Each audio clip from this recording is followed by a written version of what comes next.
प्राचीन समय पर एक बहुत ही भयानक जंगल था। उसी जंगल में बहुत से भयानक जानवर भी रहा करते थे, जो अपना पेट पालने के लिए किसी भी जानवर को मारकर खा जाया करते थे। इसी जंगल के एक पेड़ पर एक तोता और एक मैना रहा करते थे। तोता बहुत ही आलसी किस्म का था, जो दिन भर पेड़ में ही पड़ा रहता था, और उसी पेड़ में एक मैना भी रहती थी, जो तोते का उल्टा थी। मैना को आलसी बिल्कुल पसंद नहीं थे। मैना बहुत ही मेहनती थी। एक ही पेड़ में रहने के कारण तोता और मैना के बीच आपस में बहुत लड़ाई हुआ करती थी, जिसके कारण वो दोनों एक दूसरे से नफरत करते थे। कई दिनों तक दोनों में बातचीत तक नहीं हुई, लेकिन धीरे धीरे समय बीतता गया और दोनों के बीच में बोलचाल शुरू हो गई।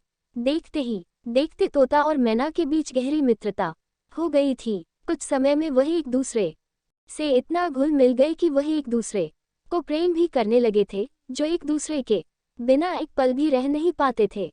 समय के साथ साथ तोता और मैना खुशी खुशी अपना जीवन व्यतीत कर रहे थे, लेकिन दोनों ये खुशी मौसम को मंजूर नहीं थी। तभी जब सर्दियों का मौसम आया और ठंड पड़ना शुरू हो गई, देखते ही देखते कुछ ही समय में वहां पर ठंड का प्रकोप अचानक से बढ़ गया, जिसके कारण कुछ ही दिनों में मैना की तबीयत खराब होने लगी। ये देखकर तोता बहुत चिंता में पड़ गया और उसने मैना से कहा कि चलो हम लोग कहीं दूर चले चलते हैं, जहां पर मौसम सही होगा, और वहां पर हम लोग अपने लिए कुछ खाने के लिए भी ढूंढ लेंगे। वहीं पर अपना नया घर बनाएंगे। यहाँ पर अब ज्यादा ठंड पड़ने के कारण खाने के लिए भी फल नहीं मिलेंगे।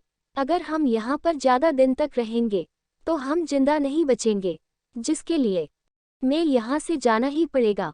लेकिन मैना की ज्यादा तबीयत बिगड़ जाने के कारण वह तोता के साथ जाने से मना कर देती है, जिसके बाद तोता मैना से कहता है, ठीक है, जब तक तुम ठीक नहीं हो जाती हो हम यहीं पर रहेंगे, लेकिन हमको यहाँ पर खाने के लिए कुछ नहीं मिलेगा, जिसके लिए मुझे ही अकेले जाना पड़ेगा और कुछ खाने पीने के लिए फल की व्यवस्था करनी पड़ेगी।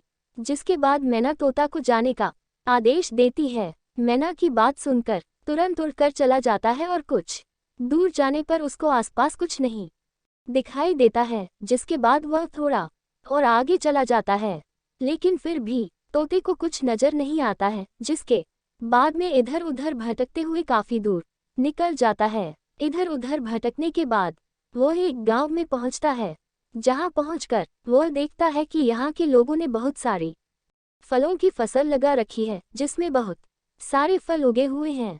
जिसके बाद तुरंत तोता फलों के पेड़ों पर जाकर बैठ जाता है और फल को तोड़कर खाने लगता है।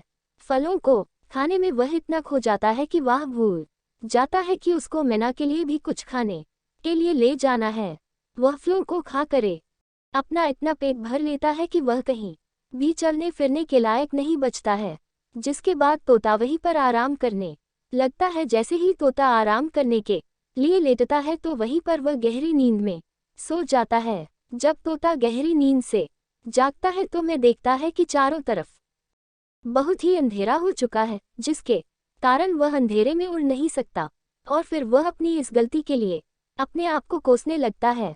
कहता है कि सब मेरी वजह से हुआ है, मेरी ही गलती है, मुझे इतना नहीं खाना चाहिए था। अब मैं अपनी मैना के पास कैसे जाऊंगा? वह बेचारी की तरह परेशान हो रही होगी और उसकी तो तबीयत भी बहुत ज्यादा खराब है। अब मैं क्या करूं? किस प्रकार से मैं उसके पास जाऊं? जिसके बाद तोता सुबह होने का इंतजार करने लगता है और कहता है, जैसे ही सुबह होगी तो मैं फल लेकर तुरंत मैना के पास चला जाऊंगा।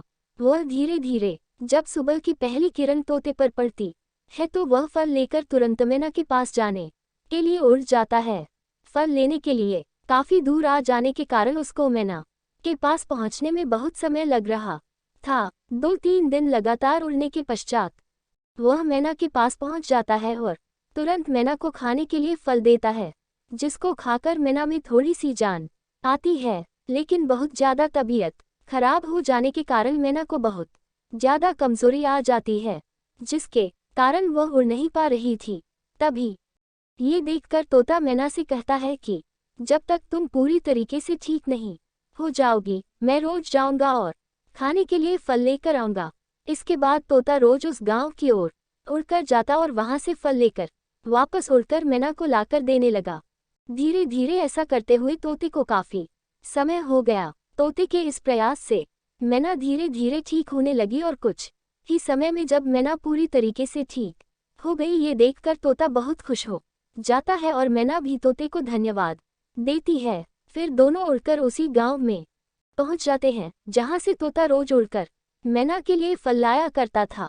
जब मैना यह देखती है कि तोता रोजाना कितनी दूर आया करता था, वह तोते से बहुत प्रसन्न हो जाती है और जिसके बाद वह तोता और मैना दोनों उसी गांव में खुशी खुशी अपना जीवन व्यतीत करना शुरू कर देते हैं।